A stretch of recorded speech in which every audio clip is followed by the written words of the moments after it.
Excretion and osmo regulation के इस part में हम लोग आज फिशेज में ऑस्मो रेगुलेशन की चर्चा करेंगे। ऑस्मो रेगुलेशन वास्तव में वह प्रक्रिया है जिसके द्वारा कोई जीवधारी अपने शरीर के अंदर के द्रव का कंसंट्रेशन इस प्रकार से मेंटेन करता है ताकि विभिन्न कोशिकाओं से और कोशिका के चारों तरफ के एनवायरनमेंट के बीच पदार्थों का आदान प्रदान सुचारू रूप से हो सके। मान लीजिए ये हमारी सेल्स है। सेल्स के अंदर एक फ्लूइड होता है जिसको हम साइटोप्लाज्म कहते हैं और इसके बाहर एक फ्लूइड होता है जिसको हम एक्स्ट्रा सेलुलर फ्लूइड कहते हैं।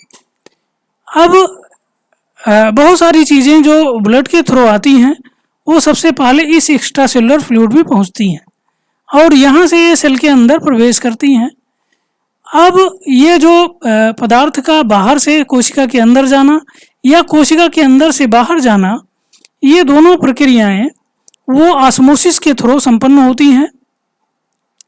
और ऑस्मोसिस जो है वो निर्भर करता है जो एक्स्ट्रा सेलुलर फ्लूइड है ECF है और जो साइटोप्लाज्म है इसके कंसंट्रेशन पर, यानी कि कंसंट्रेशन इन दोनों का, इनके बीच जितना डिफरेंस होगा उसी के हिसाब से ऑस्मोसिस की प्रक्रिया संपन्न होगी।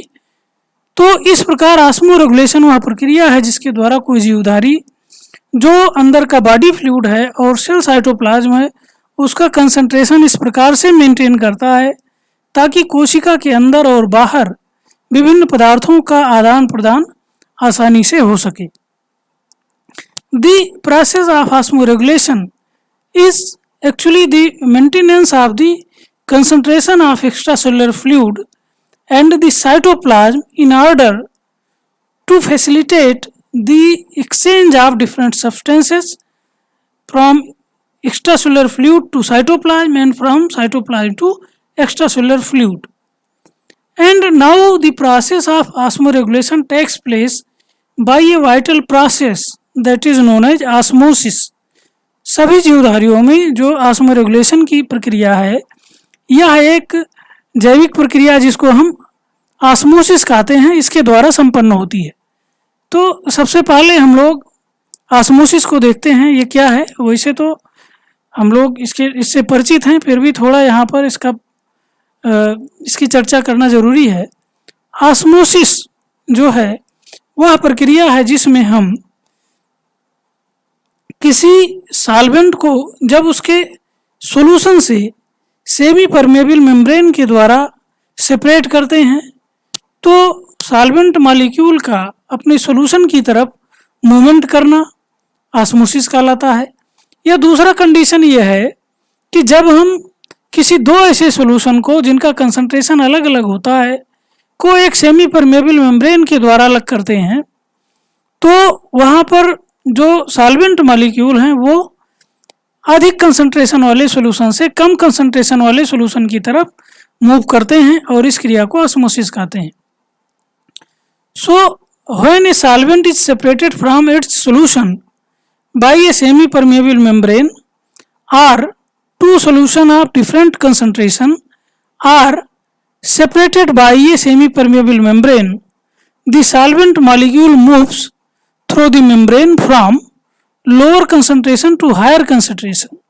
This phenomenon is known as osmosis. यानी कि दो अलग अलग सांद्रता के विलयन को अर्धपारगम्य झिल्ली द्वारा अलग करने से उनमें विलायक अणुओं का कम सांद्रता से अधिक सांद्रता वाले विलयन की तरफ गति करने को ऑस्मोसिस कहते हैं या परासरण की क्रिया कहते हैं।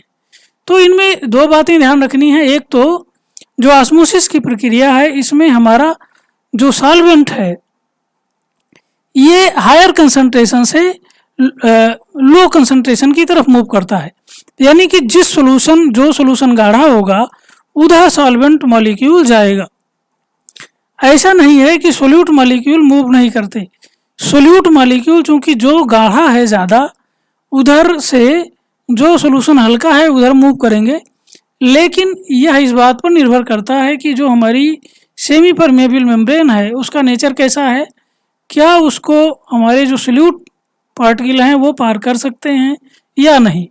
तो ज़्यादातर जो सेमी परमेबल मेम्ब्रेन होती हैं वो केवल सॉल्वेंट के लिए परमेबल होती हैं, सॉल्यूट के लिए परमेबल नहीं होती।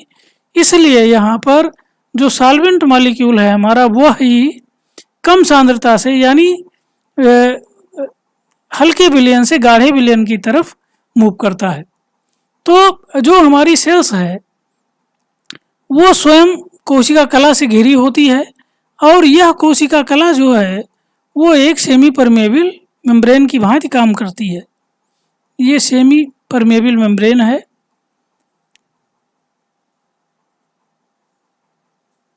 और कोशिका के अंदर कोशिका द्रव्य होता है। ये इसके चारों तरफ एक्स्ट्रा सेलुलर फ्लूइड होते हैं।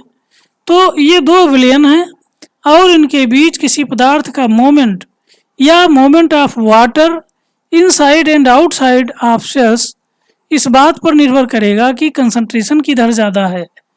What the concentration is greater than inside the cell और it is greater in outside the cell. अगर ये कंसंट्रेशन बाहर ज़्यादा है तो जल बाहर की तरफ जाएगा। अगर वह कोशिका के अंदर का जो साइटोप्लाज्म है उसका कंसंट्रेशन ज़्यादा है तो बाहर से जल अंदर की तरफ आता है।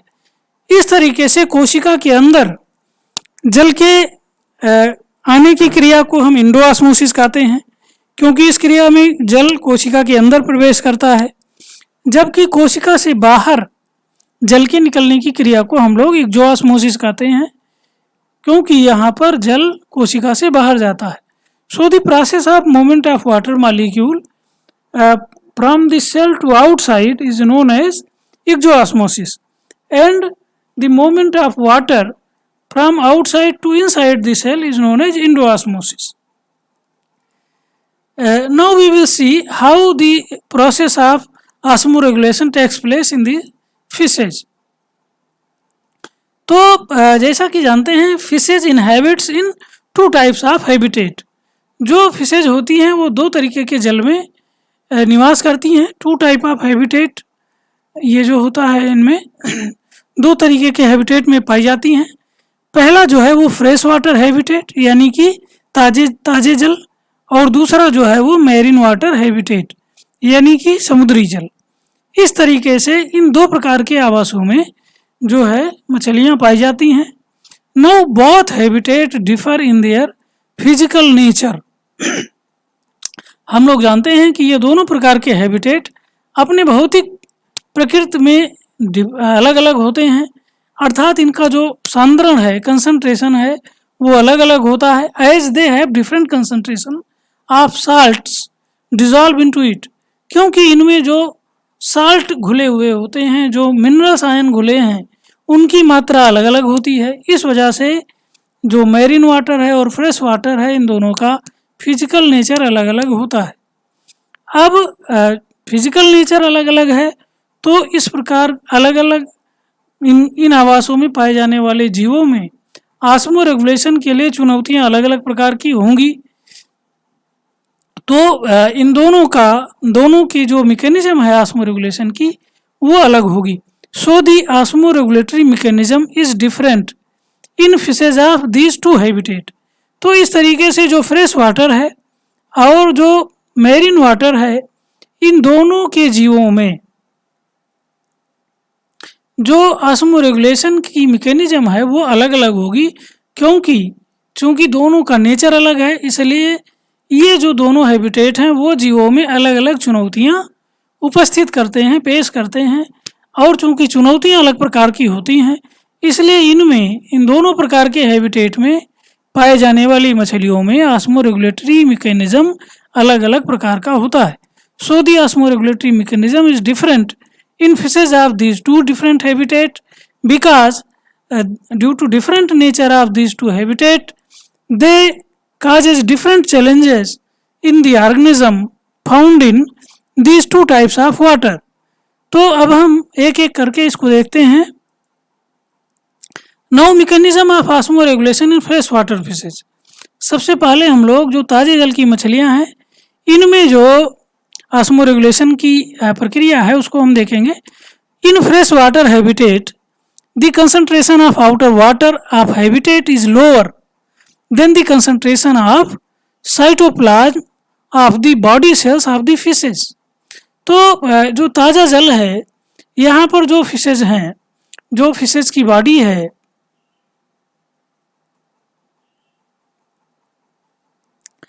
इनमें जो बॉडी सेल्स हैं, इनके अंदर का जो कंसंट्रेशन है, यानी साइटोप्लाज्म है या जो एक्स्ट्रा सेलुलर फ्लूइड है, उसका कंसंट्रेशन जो इनके शरीर के बाहर का जल है, जिस मीडियम में ये पाई जाती हैं, उसके कंसंट्रेशन से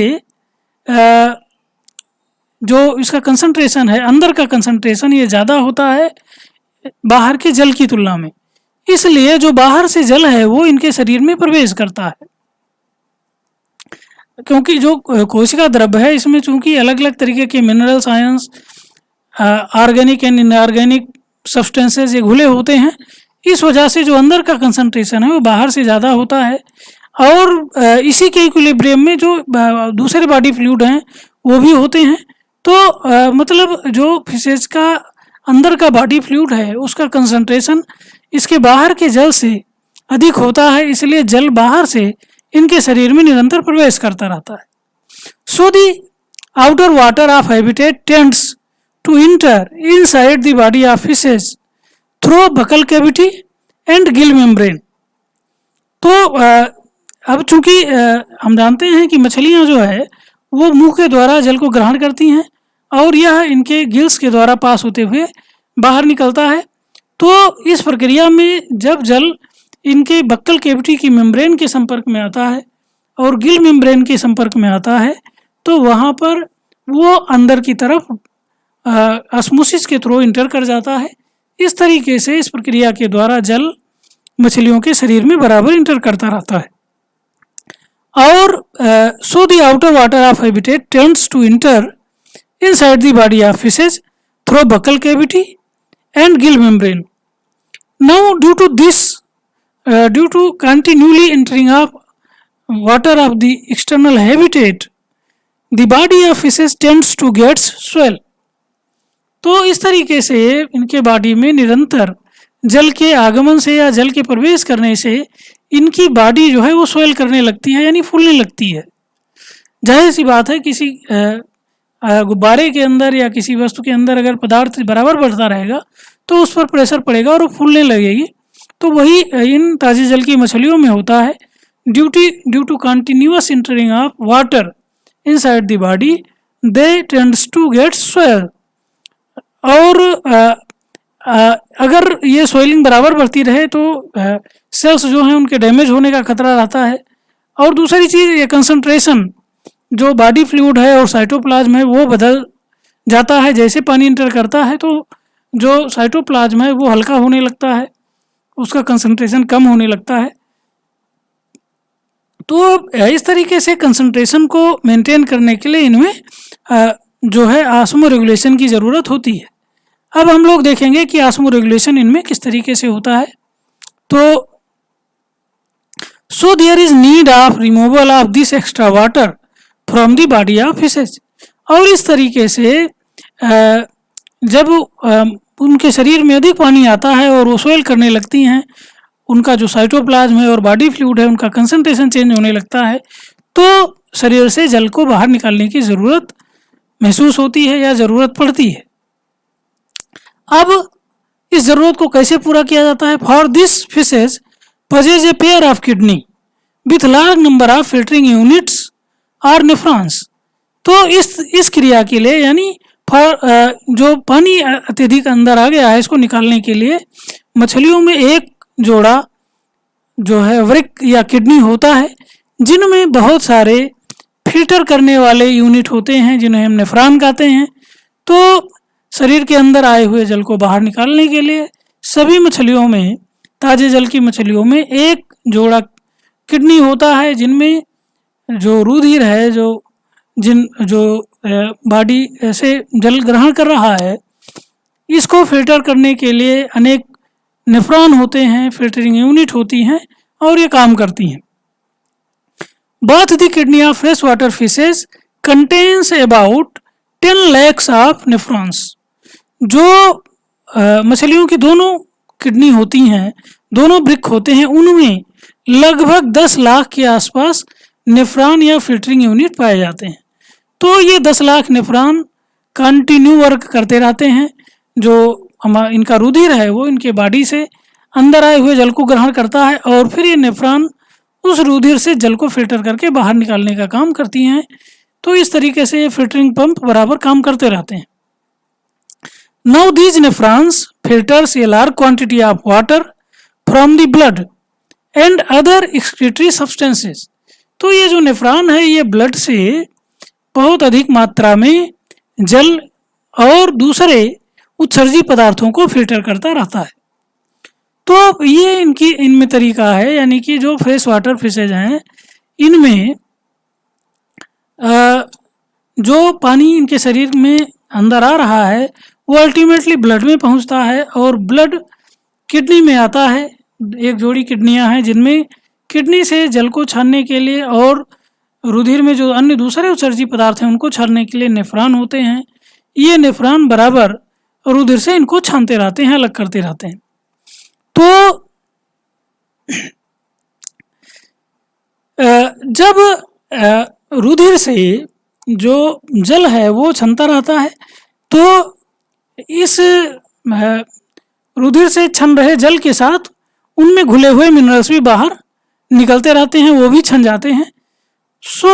अब चूंकि मिनरल्स तो इनके शरीर के लिए ज़रूरी हैं मिनरल्स को रोकना ज़रूरी है, तो उसके लिए भी इनमें व्यवस्था होती है। In order to prevent loss of minerals with filtrate water almost all the minerals ion and glucose are reabsorbed from the tubules of nephron. अब जो नेफ्रॉन रुधिर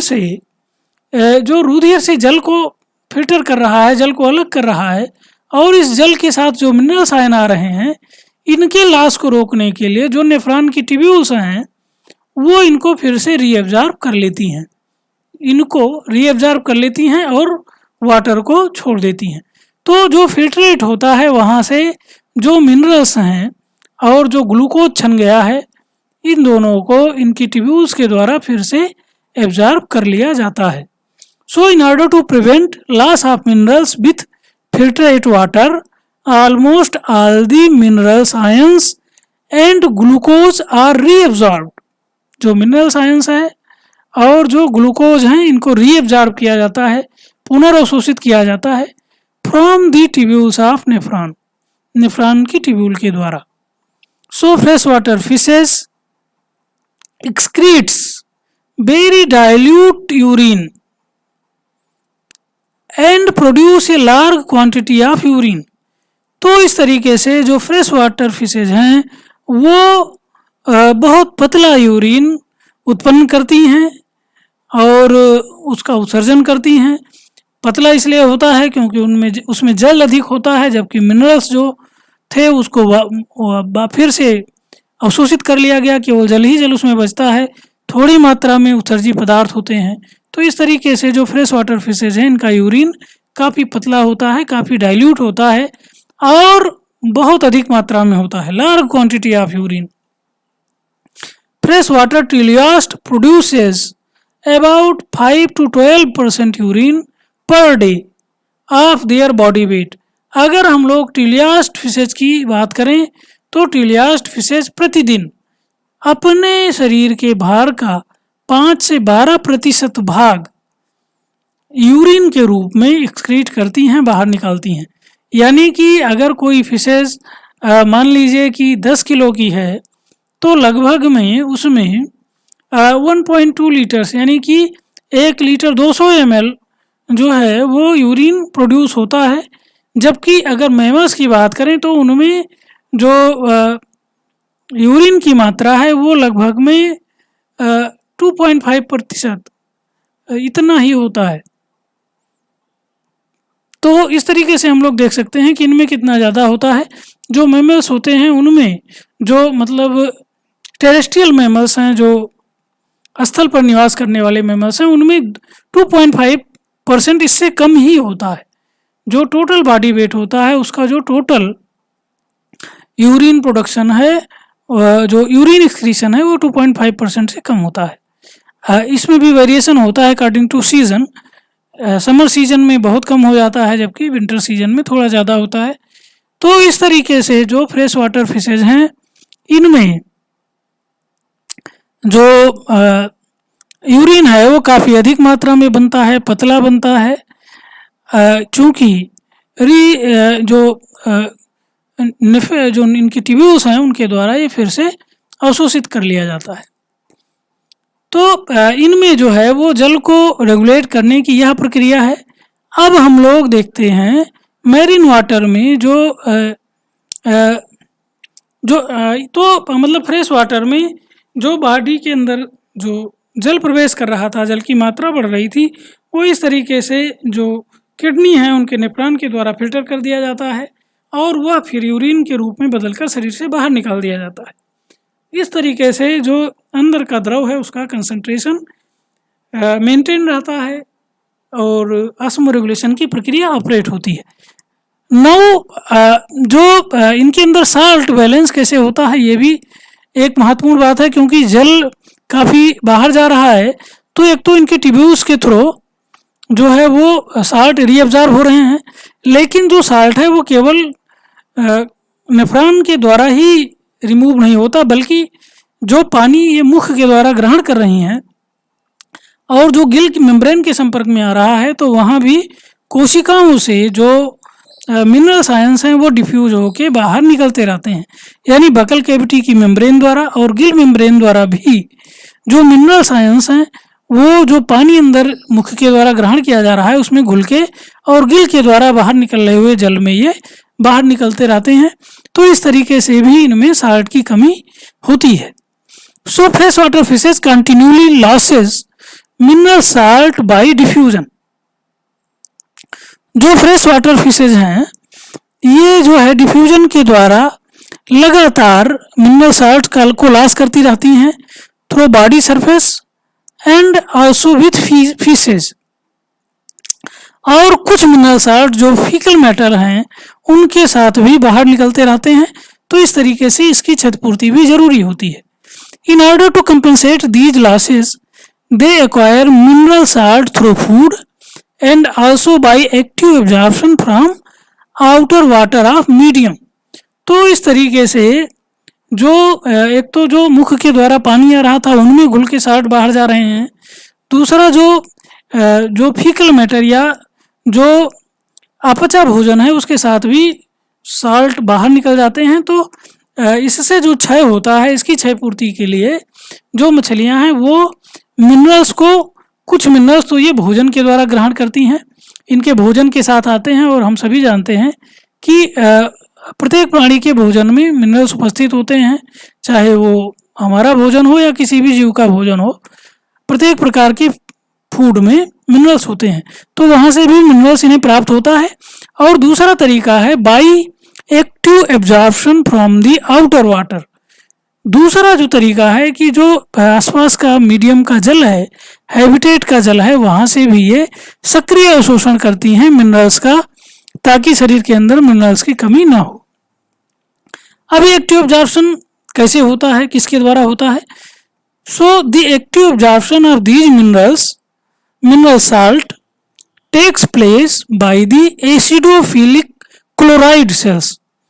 इनके गिल की सतह पर, जो उसके आधार भाग में situated at the base of gill lamellae, जो गिल लैमेली होती है उसके आधार पर एक विशेष प्रकार की कोशिका स्थित होती है जिसको हम एसिडोफिलिक क्लोराइड सेल्स कहते हैं। और यह सेल्स जो जल है उससे सक्रिय अवशोषण के द्वारा मिनरल्स को ग्रहण करती रहती हैं, अवशोषित करती रहती हैं। And also by cells of membrane of oral cavity. तो जो सक्रिय अवशोषण होता है वो एक तो एसिडोफिलिक क्लोराइड सेल्स के द्वारा होता है, और दूसरा जो ओरल कैविटी है यानी बकल कैविटी है उसकी मेम्ब्रेन की कोशिकाओं के द्वारा भी मिनरल आयन एक्टिवली अवशोषित किए जाते हैं। तो एक तो ये भोजन के थ्रू मिनरल्स को ग्रहण करती हैं, और दूसरा जो acidophilic chloride cells gill lamellae के बेस पर स्थित हैं उनके द्वारा एक्टिव एब्जॉर्प्शन होता है। दूसरा, मुख्य गुहा की मेम्ब्रेन जो है उनकी कोशिकाओं द्वारा भी मिनरल साल्ट का एक्टिव एब्जॉर्प्शन होता है, जिसके द्वारा भी इनके शरीर के अंदर मिनरल्स आयन की मात्रा इनके ज़रूरत के हिसाब से बनी रहती है। तो ये इन दो प्रक्रियाओं के द्वारा जो ये मछलियां हैं वो जल और खनिज लवणों को शरीर के अंदर अपने ज़रूरत के हिसाब से मेंटेन रखती हैं और इनका जो बॉडी फ्लूइड है उसका ऑस्मोटिक प्रेशर इनके ज़रूरत के हिसाब से मेंटेन रहता है और इसी को ऑस्मो रेगुलेशन कहते हैं। चूँकि osmo regulation is a process of maintenance of the osmotic pressure of internal body fluid of the organism in order to facilitate the exchange of different substances inside and outside the body। तो ये तो हो गई हमारी fresh water fishes में osmoregulation की प्रक्रिया। Now we will see the process of osmoregulation in marine water fishes. mechanism of osmoregulation in marine water fishes। Marine water fishes is marine water is more concentrate than the cytoplasm of body cells of marine fishes। अब यहाँ पर जैसा कि हम लोगों ने fresh water में पढ़ा, चूँकि फ्रेश वाटर में जो अंदर का बॉडी फ्लूइड था या सेल साइटोप्लाज्म था वो गाढ़ा था बाहर के जल की तुलना में, लेकिन यहाँ पर जो बाहर का जल है वो गाढ़ा है अंदर के द्रव की तुलना में। तो यहाँ पर चूँकि अंदर का द्रव हल्का है, कम गाढ़ा है, तो यहाँ से जल जो है वो शरीर से बाहर निकलता है और यहाँ पर चुनौती ये होती है कि अगर इस जल की आपूर्ति न की जाए तो जो सेल्स हैं वो श्रिंक कर जाएंगी और एनिमल वो डेड हो जाएगा।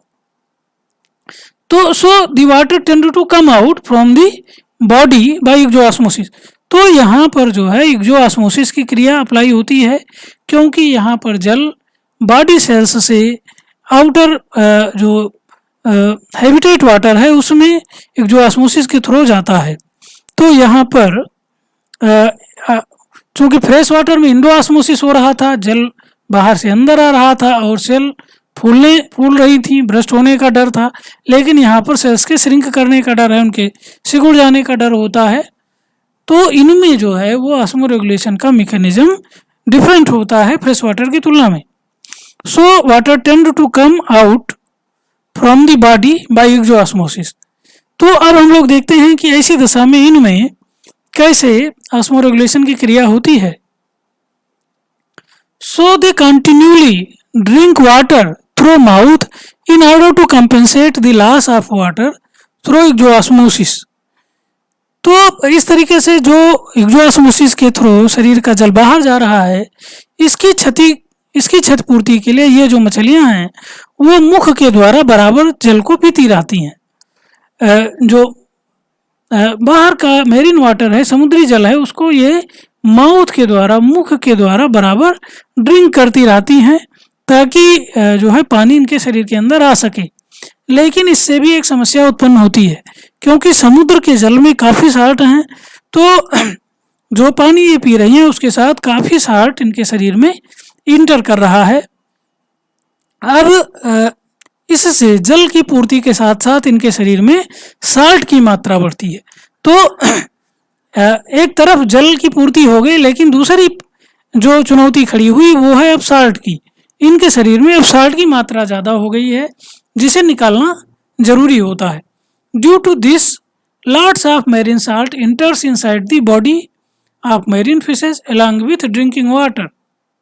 तो इस पिए हुए जल के साथ बहुत अधिक मात्रा में ये लॉट ऑफ मेरीन साल्ट, जो समुद्र जल में साल्ट घुले हुए हैं, वो इनके शरीर में इंटर करते हैं। अब जो इस तरीके से जो समुद्री जल में साल्ट हैं उनकी मात्रा शरीर में बढ़ने लगती है और अब इसको शरीर से निकालना जरूरी होता है।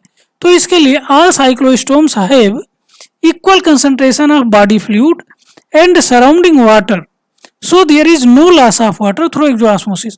अब जो मेरीन हैबिटेट है इनमें जो साइक्लोस्टोम्स हैं अर्ली, जैसा कि हम जानते हैं साइक्लोस्टॉर्म्स जो होते हैं वो अर्लियर वर्टिब्रेट एनिमल्स हैं, और फिर इनको भी एक फिशेज के साथ ही इनको स्टडी किया जाता है। तो जो साइक्लोस्टॉर्म्स हैं जिसके अंदर पेट्रोमाइजान और हैग फिशेज आती हैं, इनमें एक विशेषता ये होती है कि इनका जो बॉडी फ्लूइड है, जो देहगुह्य द्रव है या ब्लड है, उसका कंसंट्रेशन जो समुद्री जल है उसके लगभग बराबर होता है। तो इस तरीके से इनमें जो ऑस्मोसिस के थ्रू जल बाहर नहीं निकलता, क्योंकि शरीर के अंदर का द्रव और बाहर का द्रव दोनों का सांद्रण बराबर होता है। तो इनमें ऐसी चुनौती नहीं होती, ना जल लॉस होता है, ना इन्हें जल को पीने की ज़रूरत होती है। लेकिन इसके अलावा जो मछलियां हैं उनमें ये लाभ नहीं होता, उनमें स्थिति थोड़ी दूसरी होती है। जो इसके अलावा जो इलास्मोब्रेंक फिशेज हैं, जो कि ट्रू फिशेज हैं, तो इनमें जो है, चूंकि इनमें जो बॉडी फ्लूइड है या साइटोप्लाज्म है, ब्लड है, उनका कंसंट्रेशन बाहर की तुलना में कम होता है, तो यहाँ पर जल इनके शरीर से बाहर निकलता रहता है। और all elasmobranch fishes have glomerular kidney which filters excretory substances from blood. तो जो इलास्मोब्रेंक फिशेज हैं, चूंकि इनके शरीर से जल बाहर निकल रहा है और इसकी आपूर्ति के लिए बराबर मुख से जल पी रही हैं, जिसके द्वारा साल्ट इनके शरीर में प्रवेश कर रहा है, तो इस साल्ट को बाहर निकालने के लिए इनमें ग्लोमेरुलर किडनी होती है, यानी कि नेफ्रॉन युक्त इनमें भी एक जोड़ी ब्रेक होते हैं, किडनी होते हैं, और यह नेफ्रॉन रुधिर से जल और खनिजों को फिल्टर करते रहते हैं। जो एक्स्ट्रा मिनरल्स पहुंच गए हैं उनको फिल्टर करके यूरिन में डालते रहते हैं। So all elasmobranch fishes have glomerular kidney which filters excretory substances from blood. अब ब्लड से इन्होंने इसको फिल्टर कर दिया, लेकिन जो फिल्टर हो रहा है उसमें जल भी जा रहा है और मिनरल्स भी जा रहे हैं। इनको जल को बचाना है, चूंकि जल एक्जोऑस्मोसिस के द्वारा शरीर से बाहर निकल रहा है, तो अगर यूरिन के द्वारा भी ये लॉस होगा, जैसा कि फ्रेश वाटर फिशेज में हो रहा था, तो इन्हें दोहरी चुनौती हो जाएगी, इनका जीवन और खतरे में पड़ जाएगा। तो उसके लिए इनके जो किडनी है उसमें एक विशेष व्यवस्था होती है। These fishes maintain the concentration of blood slightly higher than marine water, so in this way they prevent the loss of water through exosmosis. तो इसमें एक व्यवस्था क्या होती है कि ये मछलियाँ जो इनका रुधिर है उसका कंसंट्रेशन, रुधिर का कंसंट्रेशन जो समुद्री जल है उसकी तुलना में कुछ उच्च स्तर पर ये मेंटेन करती हैं, यानी इसको गाढ़ा बनाए रखती हैं, और इसकी इसमें विशेष व्यवस्था होती है। कैसे होती है वो जो अगले पॉइंट में हम लोग देखते हैं। These fishes reabsorb the most of the urea from filtrate by tubules of nephrons and retain them in blood. This process increases the concentration of their blood in comparison to sea water. तो जो ये fishes हैं वो क्या काम करती हैं कि जो फिल्टर हुआ है किडनी ने जो ब्लड को फिल्टर करके जो जल और मिनरल्स को निकाला है, उत्सर्जी पदार्थों को जो निकाला है, और वो जैसे ही ट्यूब्यूल्स में आते हैं, नेफ्रॉन की ट्यूब्यूल्स में, वहाँ से जो यूरिया है वो रीएब्जॉर्ब कर लिया जाता है, मिनरल्स उसी में छोड़ दिए जाते हैं, लेकिन यूरिया को रुधिर में फिर से रीएब्जॉर्ब कर लिया जाता है।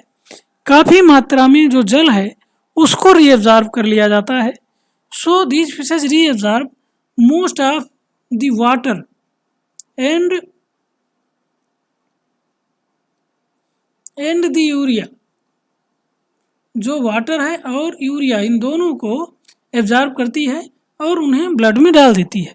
अब ये यूरिया ब्लड में पहुंचता है तो ब्लड का कंसंट्रेशन बढ़ता है, और जैसा कि हम लोगों ने एक्सक्रीशन के पार्ट में देखा था, जो फ्रेश वाटर फिशेज होती हैं उनमें जो एक्सक्रीशन की प्रक्रिया होती है उनमें यूरिया जो होता है वो उनके गिल के द्वारा, जो फ्रेश वाटर फिशेज हैं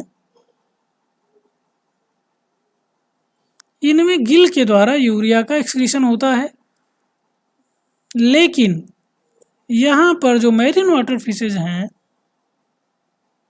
इनमें जो गिल होता है वो यूरिया के लिए इम्परमेबल होता है, यानी कि इसके द्वारा यूरिया का एक्सक्रीशन नहीं होता है। तो इस तरीके से जो नेफ्रॉन है, हमारे नेफ्रॉन की जो ट्यूब्यूल हैं वो यूरिया को रीअब्जॉर्ब करती हैं और इसको रुधिर में डालती हैं। यहाँ से जो यूरिया वो ब्लड में पहुँचता है और ब्लड में उसके कंसंट्रेशन को बढ़ाता है, ये कंसंट्रेशन को बढ़ा देता है, जिससे ये जो ब्लड का कंसंट्रेशन है ये समुद्री जल से, मैरीन वाटर से अधिक बना रहता है। और जब ये अधिक बना रहता है तो रुधिर से जल बाहर नहीं जा पाता, यानी जो ऑस्मोसिस संपन्न नहीं हो पाता और वाटर लॉस को इस तरीके से रोका जाता है। तो एक तरफ जो इनकी किडनी से वाटर फिल्टर हो रहा है उसको रीनल ट्यूब्यूल के द्वारा रीअब्जॉर्ब कर लिया जा रहा है। दूसरा, बॉडी से 100 ऑस्मोसिस के द्वारा वाटर लॉस को रोका जा रहा है। शरीर में यूरिया को रोक के, यूरिया ब्लड में काफ़ी उसके कंसंट्रेशन को बढ़ाया जाता है, उसको रोका जाता है। और जो इनका यूरिन होता है उसमें यूरिया काफ़ी कम होता है, तो जो यूरिन है उसमें थोड़ी मात्रा में यूरिया होता है और मिनरल्स अधिक होते हैं, जल थोड़ा होता है। तो इस तरीके से जो ये मछलियां हैं वो शरीर में जल की मात्रा को मेंटेन करती हैं। नाउ नेक्स्ट, इसके अलावा यूरिया के अलावा एक दूसरा पदार्थ जो है जिसको हम कहते हैं ट्राईमेथिलीन ऑक्साइड, इसको भी रुधिर में रोका जाता है, इसको भी फिल्ट्रेट से रीअब्जॉर्ब किया जाता है। और ये दोनों यानी यूरिया प्लस ट्राईमेथिलीन ऑक्साइड, ये दोनों मिलकर जो रुधिर का कंसंट्रेशन है उसको बढ़ाते हैं। Also help in the process of increasing concentration of blood.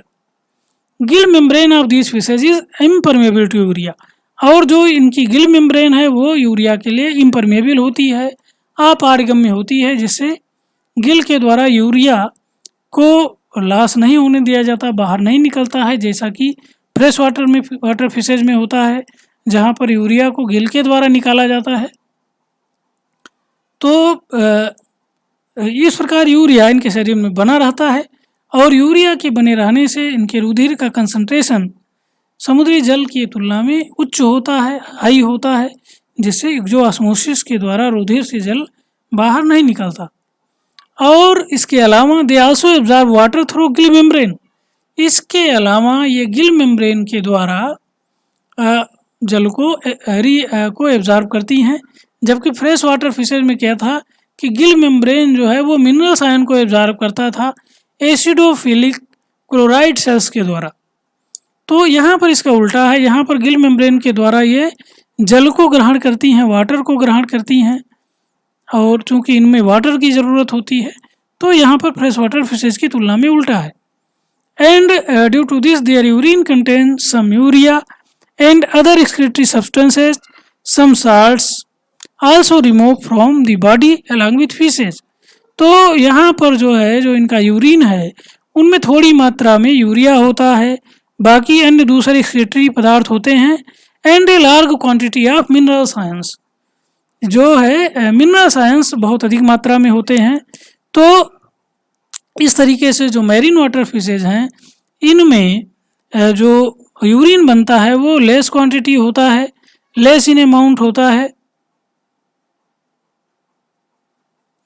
और काफ़ी ये गाढ़ा होता है, यानी कि कंसंट्रेट होता है, जिनमें मिनरल्स लॉस अधिक होते हैं।